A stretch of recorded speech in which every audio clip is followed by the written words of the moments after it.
తరపున రాష్ట్ర ప్రభుత్వం తరపున మరి ముఖ్యంగా పాయకరావుపేట నియోజకవర్గ ప్రజల తరపున శ్రీ శ్రీ శ్రీ బ్రహ్మశ్రీ చాగంటి కోటేశ్వరరావు గారికి మనపూర్వకంగా పాదాభివందనం చేసుకుంటూ ఈరోజు నిజంగా చెప్పాలంటే నేను చాలా అదృష్టం కింద భావిస్తున్నా.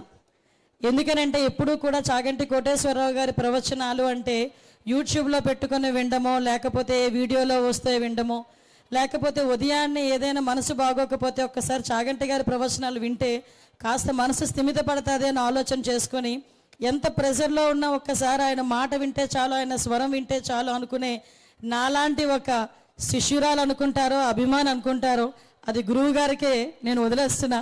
ఆ శిష్యురాలు లాంటి ఒక అభిమాని లాంటి నేను ఈరోజు నా నియోజకవర్గంలో నాకు పిల్లలతో సమానమైన ఇంతమంది విద్యార్థుల సమక్షంలో, నన్ను ఒక ఇంటి ఆడపడుచుగా చూసుకునే నా నాయకుల సమక్షంలో ఈరోజు ఆ గురువు గారి ప్రవచనాలు వినే ఒక మహత్తర అవకాశం కల్పించినందుకు ప్రత్యేకంగా గురువు గారికి నేను ధన్యవాదాలు, నమస్కారాలు తెలియజేసుకుంటూ ఈ కార్యక్రమాన్ని ఏర్పాటు చేసిన గౌరవ ముఖ్యమంత్రి నారా చంద్రబాబు నాయుడు గారికి, అతి ముఖ్యంగా మానవ వనరుల శాఖ మార్చులు విద్యార్థి లోకానికి నైతిక విలువలతో కూడిన విద్యను అందించాలి అని దృఢ సంకల్పంతో పనిచేయటమే కాకుండా దాన్ని కార్యరూపంలో తీసుకురావడానికి అనేక రకాలుగా కృషి చేస్తూ ఇలాంటి చాగంటి కోటేశ్వరరావు గారు లాంటి వాళ్ళని ప్రభుత్వ సలహాదారులుగా నియమించడమే కాకుండా రాబోయే తరంలో ఒక మంచి జనరేషన్ ఇవ్వాలి అంటే ఆ జనరేషన్ ఉన్న వాళ్ళందరికీ కూడా ఒక మంచి మాట అన్నది చాలా అవసరం ఈరోజు అని గ్రహించిన వ్యక్తిగా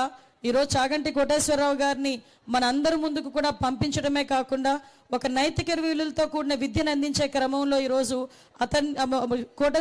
గురువు గారిని కూడా ఈరోజు మనందరం కూడా ఉపయోగించుకోవడం నిజంగా ఒక అదృష్టం కింద భావించాలి. మీ అందరికీ తెలియాలి, రీసెంట్గా నేను ఈ కార్యక్రమాన్ని ఏర్పాటు చేసుకోవడానికి గల ప్రధానమైన కారణాలు 2 ఉన్నాయి. ఈ క్రమంలో చెప్పాలి, ఒక 5 నిమిషాలు ఎక్కువసేపు నేను మాట్లాడను. ఎందుకంటే ఈ సమయం కానీ ఇది మనకి చాలా పవిత్రమైన సమయం, మనకి చాలా అవసరమైన సమయం.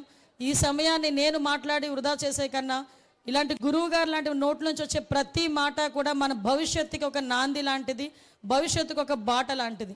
ఇక్కడ కూర్చున్న ప్రతి ఒక్క విద్యార్థికి ఒకటే చెప్తున్నా, చాలా మందికి రాని అదృష్టం మీకు వచ్చింది. ఎందుకంటే ఈరోజు ఎంతోమంది చాగంటి కోటేశ్వరరావు గారు లాంటి ప్రవచనాలు వినాలి అనుకున్నా కూడా ఈరోజు వినలేని పరిస్థితి. అదే కాకుండా చాలామంది ఈరోజు మంచి మాట వినడానికి చాలా దూరంగా ఉన్నారు. అదే చెడు మాట వినడానికి మన చేతిలోనే ఉన్నాయి చాలా ఇన్స్ట్రుమెంట్స్. కానీ ఈరోజు ఒక మంచి మాట వినేదానికి, మీ భవిష్యత్తుకు ఒక దిశానిర్దేశం చేసుకునేదానికి, భవిష్యత్తు దిశానిర్దేశం అంటే మీరు డాక్టర్లు అవుతారు, లాయర్లు అవుతారు కాదు, ఒక మంచి మనిషిగా సమాజంలో బతకడానికి ఒక మంచి బాట లాంటిది ఈరోజు ఈ సమయం. దీన్ని మనం సంపూర్ణంగా వినియోగించుకోవాలని మిమ్మల్ని అందరినీ కూడా కోరుకుంటున్నా. ఈ కార్యక్రమానికి ముఖ్యంగా ఆదర్శ పాఠశాల రాజు గారికి నేను ప్రత్యేకంగా ధన్యవాదాలు తెలియజేసుకోవాలి. ఎందుకంటే ఈ కార్యక్రమం అతి తక్కువ టైము, మళ్ళీ ఈ ప్రోగ్రామ్ని కూడా నేను ఒకరోజు ముందుకు జరపడం జరిగింది. అయినప్పటికీ కూడా ఈ ప్రత్యేకంగా అయినా పర్వాలేదు మేడం గారు, మేము ముందుగానే రెడీగానే ఉన్నామని చెప్పి ఈ ప్రాంగణం మనందరికీ కూడా ఇవ్వడమే కాకుండా చుట్టుపక్కల స్కూల్ నుంచి వచ్చిన వాళ్ళందరినీ కూడా ఇక్కడ ఆత్మీయంగా ఆదరించి ఇక్కడ కూర్చోబెట్టి మా అందరికీ కూడా హోస్ట్ చేసినందుకు ప్రత్యేకంగా ఆదర్శ రాజు గారికి ధన్యవాదాలు తెలియజేసుకుంటూ, ముఖ్యంగా ఈ కార్యక్రమంలో కూడా మీకు విషయం చెప్పాలి. మొన్న నేను ఉప్మాక వెంకన్న ఆలయంలో కూర్చున్నాను స్వామి. కూర్చొని ఈ రాబోయే కళ్యాణోత్సవానికి ఎలాగ మనం ఏర్పాట్లు చేసుకోవాలి అనుకునేటప్పుడు నాకు చాలా బాగా నమ్మకం ఏంటంటే ఆ గుడిలో ఉండి ఏదైనా తలంచుకుంటే అది దేవుడు నా చేత చెప్పించాడేమో అని నేను ఎప్పుడు కూడా ఆలోచన చేసుకుంటా. ఆ సమయంలోనే మా లీడర్స్తో అన్న, చాగంటి కోటేశ్వరరావు గారు అపాయింట్మెంట్ వస్తే బాగున్నాను, ఈ టెంపుల్ ప్రాశస్త్యం గురించి ఆయన నోటి నుంచి వింటే మనందరికీ కూడా మంచిగా ఉంటుంది, కంపల్సరీ జరిగితే బాగున్నాను అనుకున్న 2వ రోజే ఆ స్వామి దయ వల్ల మిమ్మల్ని వచ్చి స్వయంగా కలిసే అవకాశం వచ్చింది. ఆ రోజే అనుకున్న ఒక విద్యార్థులతో కూడా ఒక ముఖాముఖి ఏర్పాటు చేయాలని. ఈ 2 ఆ రోజు కార్యక్రమం అనుకుంటే ఎప్పుడైనా నియోజకవర్గానికి ఒక్కసారైనా చాగంటి కోటేశ్వరరావు గారిని తీసుకురావాలి గురువు గారిని అనుకోవడానికి నా ప్రధానమైన కారణం ఏంటంటే, నారా లోకేష్ గారు ఒక కార్యక్రమం ఏర్పాటు చేసిన ఎంటైర్ ఆ ఎపిసోడ్ అంతట్లోని కూడా నాకు ఒక వర్డ్ ఎప్పటికీ కూడా తెలుగు ప్రజలు ఉన్నంత వరకు ఆ ప్రవచనం ఏదైతే చాగంటి కోటేశ్వరరావు గారి ప్రవచనం ఏదైతే ఉందో వర్డ్ సువర్ణాక్షరాలతో లిఖించదగ్గబడ్డ మాట. ఏ పిల్లలైనా కూడా తల్లికి చెప్పలేని పని చెయ్యకూడదు అని ఒకే ఒక పదం, అది నిజంగా మీ అందరికీ కూడా ఒకసారి మనసులో ఆలోచన చేసుకుంటే అది ఎంత బలమైన పదమో మీ అందరికీ తెలుస్తుంది. అటువంటి పదాన్ని సువర్ణాక్షరాలతో లిఖించదగ్గ అలాంటి మాటలు ఎన్నో ఆయన నోటి నుంచి మనం వినాలనుకుంటున్నాం. దానికి ఇదే ఒక మంచి సమయం.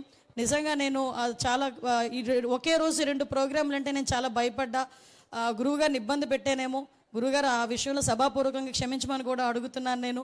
ఎందుకంటే చిన్న షెడ్యూల్ బిజీ కూడా కాదు, అడ్జస్ట్ చేయలేక మిమ్మల్ని ఇబ్బంది పెట్టే పరిస్థితి వచ్చింది.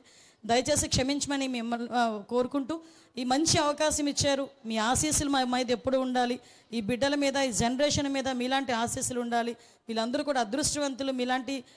ఇలాంటి కూర్చొని చెప్తే వినగలిగే. మొన్న ఒక మాట అన్నారు, పిల్లలు మంచోళ్ళమ్మా, చెప్తే వింటున్నారు అని చెప్పారు నాకు. అంటే ఒక మంచి ఒపీనియన్ మనందరి మీద. ఇంకొక విషయం చెప్తున్నా, మీకు బాగా ఇష్టమైన స్కూల్ టీచర్ పాఠం చెప్తుంటే ఎంత పిన్ డ్రాప్ సైలెంట్గా ఉంటారో, ఈరోజు మీరు అలా ఉండాలి. నాకు మాట ఇస్తారా? నిజమేనా? హ్యాండ్ రైస్, అరవద్దు, హ్యాండ్ రైస్ చాలు. Okay, thank you so much.